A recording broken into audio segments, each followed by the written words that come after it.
अधुना वयं वर्णविचारान्तर्गते स्वरस्य भेदः पठिष्यामः। इसमें देखिए स्वर के भेद जो बताए थे कि स्वर जो है 22 प्रकार के होते हैं, लेकिन हम लोग जो है कहीं पर 9 पढ़ते हैं, कहीं पर 13 पढ़ते हैं स्वर, लेकिन महसो सूत्रों के अनुसार स्वर जो है केवल 9 ही होते हैं।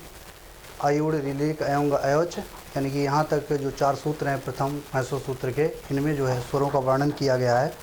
तो यही मूल स्वर यानी कि महसो सूत्र में आ, ई, उ, री, री ये मूल स्वर बताए गए हैं, और ए, ऐ, ओ, औ ये जो हैं दीर्घ स्वर में आते हैं। तो इनको केवल यानी कि 4 और 5 यानी 4 जो हैं दीर्घ हैं और 5 जो हैं मूल स्वर हैं। तो कुल मिलाकर के 9 स्वर महसो सूत्र में बताए गए हैं। और कहीं पर 13 स्वर भी बताए गए हैं। जब हम ह्रस्व स्वर और दीर्घ स्वर दोनों को मिला लेते हैं तो वहाँ पर 13 स्वर हो जाते हैं। देखिए 1, 2, 3, 4, 5, 6, 7, 8, 9, 10, 11, 12, 13 इस प्रकार से संस्कृत में 13 स्वर हो जाते हैं। हम जो है स्वर के कुल कितने भेद होते हैं उनको हम बता रहे हैं।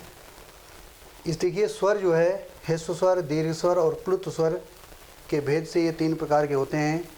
ह्रस्व स्वर किसे कहते हैं? एक मात्रो भवेद स्वम द्विमात्रो दीर्घ उच्यते त्रिमात्रस्तु प्लुतोगेयम व्यंजन चार्द मात्रकम, अर्थात एक मात्रा वाले को स्वर ह्रस्व स्वर कहते हैं, द्विमात्र दीर्घ उच्यते, और 2 मात्रा वाले को हम दीर्घ स्वर कहते हैं। त्रिमात्रस्तु प्लुतोगेयम, और जिनका उच्चारण काल 3 मात्रा काल का होता है उन्हें हम प्लुत स्वर कहते हैं। ह्रस्व स्वर जो होते हैं वो 5 होते हैं, अ, ई, उ, री, ली। और दीर्घ स्वर जो होते हैं वो 8 होते हैं, आ, ई, उ, री, ए, ऐ, ओ, औ। यहाँ पे देखिए आ का दीर्घ आ, ई का दीर्घ जो है ये है, उ का दीर्घ, री का दीर्घ, और ली का दीर्घ चूँकि नहीं होता है तो ली अभाव होता है ली के दीर्घ का। और इसी प्रकार से देखिए ए, ऐ, ओ, औ, यहाँ पर ए, ऐ, ओ, औ ये जो हैं वो दीर्घ ही होते हैं, क्योंकि द्विमात्रो दीर्घ उच्यते, 2 मात्रा काल का जिनके उच्चारण काल में 2 मात्रा का समय लगता है, 2 मात्रा काल का समय लगता है, उन्हें हम दीर्घ कहते हैं। अर्थात इसमें देखिए ए जो है, ए में 2 वर्ण हैं, इसमें अ और ई, अ और ई से मिलकर के ए बनता है। तो यहाँ पे देखिए 2 मात्रा इसमें होती हैं ए में, अ और ई से मिलकर के ए होता है, यानी कि गुण संज्ञा इनकी होती है, और ओ इसकी भी गुण संज्ञा होती है। तो इसमें भी 2 मात्राएँ हैं, अ और उ। इस प्रकार से ये दीर्घ हैं। प्लुत स्वर जिनके उच्चारण में हमें 3 गुना समय लगता है, ह्रस्व स्वर की अपेक्षा 3 गुना समय लगता है, उन्हें हम प्लुत स्वर कहते हैं। तो इनके आगे देखिए ये 3 लगा रहता है। हम लोग साधारणतः ये जो है ओ का प्रयोग करते हुए देखते हैं जो होता है, लेकिन सभी का प्लुत होता है, यानी जितने भी ह्रस्व और दीर्घ यानी ह्रस्व स्वर हैं इनके भी प्लुत होते हैं, और जो दीर्घ जो दिए गए हैं इनके प्लुत होते हैं, सभी के प्लुत होते हैं। तो इसमें जो हम उदाहरण के तौर पे केवल हम एक ह्रस्व स्वर को ले रहे हैं, अ, केवल हम अ को ले रहे हैं। तो देखिए ह्रस्व स्वर जैसे अ लिया, केवल इस आ का लिया तो आ का ह्रस्व स्वर अ हुआ, ये दीर्घ हुआ। इसके बाद में प्लुत इसका है। तो कहने मतलब है 1, 2, 3 यानी कि अ के जो है वो 3 भेद तो यहाँ पर हो गए।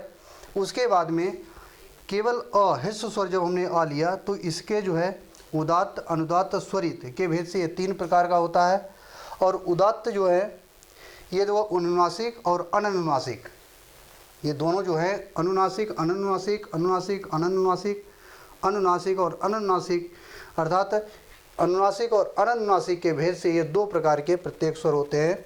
यहाँ पे देखिए ह्रस्व स्वर जैसे आ लिया तो इसका उदात्त अनुनासिक, उदात्त अनुनासिक जो है, पहले तो हमने उदात्त बताया था कि उदात्त जो स्वर होते हैं हम लोग लिखते हैं, जो हम लोग प्रयोग करते हैं आजकल वर्णमाला में, अंग यानी अ और अ, ये जो हैं हमारे उदात्त स्वर ही हम लोग प्रयोग करते हैं। तो उदात्त में अनुनासिक और अननुनासिक, ये अनुनासिक है और ये अनुनासिक है।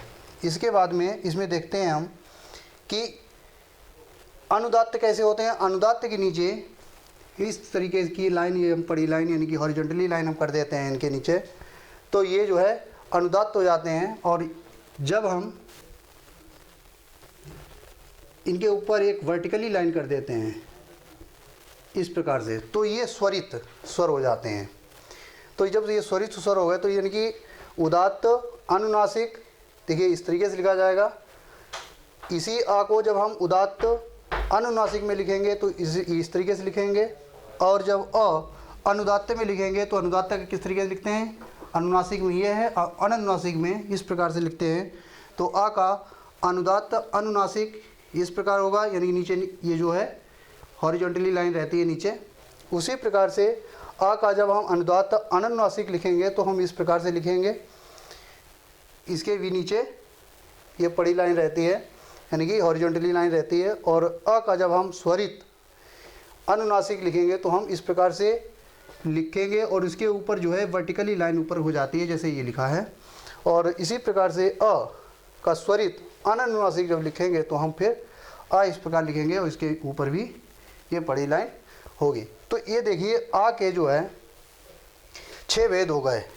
ह्रस्व आ के 6 भेद हुए। अ यानी कि ह्रस्व उदात्त अनुनासिक, ह्रस्व उदात्त अनुनासिक, ह्रस्व अनुदात्त अनुनासिक, ह्रस्व अनुदात्त अनुनासिक, ह्रस्व स्वरित अनुनासिक, ह्रस्व स्वरित अनुनासिक। इस प्रकार से ये 6 भेद हुए। देखिए 1 2 3 4 5 6, कहने मतलब ये ह्रस्व आ जो है वो 6 प्रकार का हो गया। ह्रस्व आ जो है वो 6 प्रकार का है। और ये जो अ है इसके 3 भेद होते हैं, दीर्घ और प्लुत होते हैं। तो इसी प्रकार से दीर्घ का भी, यानी कि यहाँ पे ह्रस्व आ लिया है तो यहाँ पे जब दीर्घ आ ले लेंगे तो दीर्घ आ का भी उसी प्रकार से लिखेंगे। दीर्घ उदात्त अनुनासिक, दीर्घ उदात्त अनुनासिक, दीर्घ अनुदात्त अनुनासिक, दीर्घ उदात्त अनुनासिक, दीर्घ स्वरित अनुनासिक, दीर्घ स्वरित अनुनासिक। देखिए दीर्घ उदात्त अनुनासिक कैसे लिखेंगे, जैसे दीर्घ लिया मैंने आ, तो इसका जब अनुनासिक लिखेंगे इस प्रकार से इसके ऊपर चंद्र बिंदु लगा देंगे। और जब अनुनासिक लिखेंगे तो हम आ इस प्रकार लिखेंगे। जब हम यहीं पे दीर्घ जब लेंगे तो दीर्घ अनुनासिक जो अनुदात्त होगा, दीर्घ अनुदात्त अनुनासिक जब वो लिखेंगे तो कैसे लिखेंगे, आ और इसके नीचे ये लाइन कर देंगे हम लोग। उसके बाद में दीर्घ अनुदात्त अनुनासिक जब लिखेंगे इसके नीचे इस तरीके से लाइन कर देंगे। इसी प्रकार से दीर्घ स्वरित अनुनासिक लिखेंगे,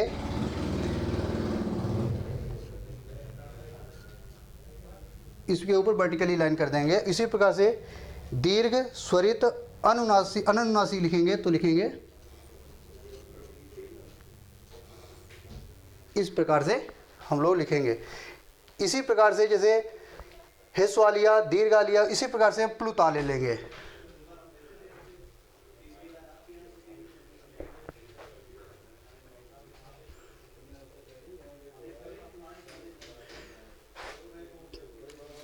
ये प्लुत का हो जाएगा। यहाँ पर इसी प्रकार बोलेंगे जैसे ह्रस्व का बोला था, यानी कि दीर्घ उदात्त प्लुत का लेंगे जब, तो प्लुत उदात्त अनुनासिक, प्लुत उदात्त अनुनासिक, प्लुत अनुदात्त अनुनासिक, प्लुत अनुदात्त अनुनासिक, और प्लुत स्वरित अनुनासिक, प्लुत स्वरित अनुनासिक।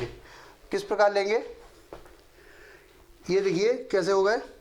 प्लुत उदात्त अनुनासिक ये होगा, प्लुत उदात्त अनुनासिक, प्लुत अनुदात्त अनुनासिक किस प्रकार लिखेंगे,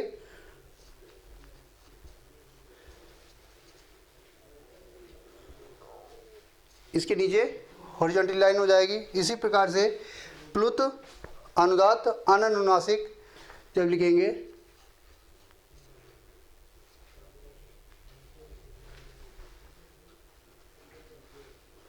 इस प्रकार लिख देंगे। और जब प्लुत स्वरित अनुनासिक लिखेंगे तो हम लोग लिखेंगे,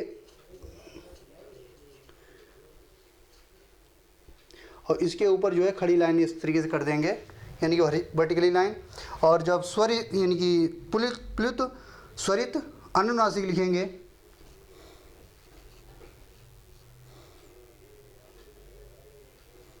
इस प्रकार से हम लोग लिखेंगे।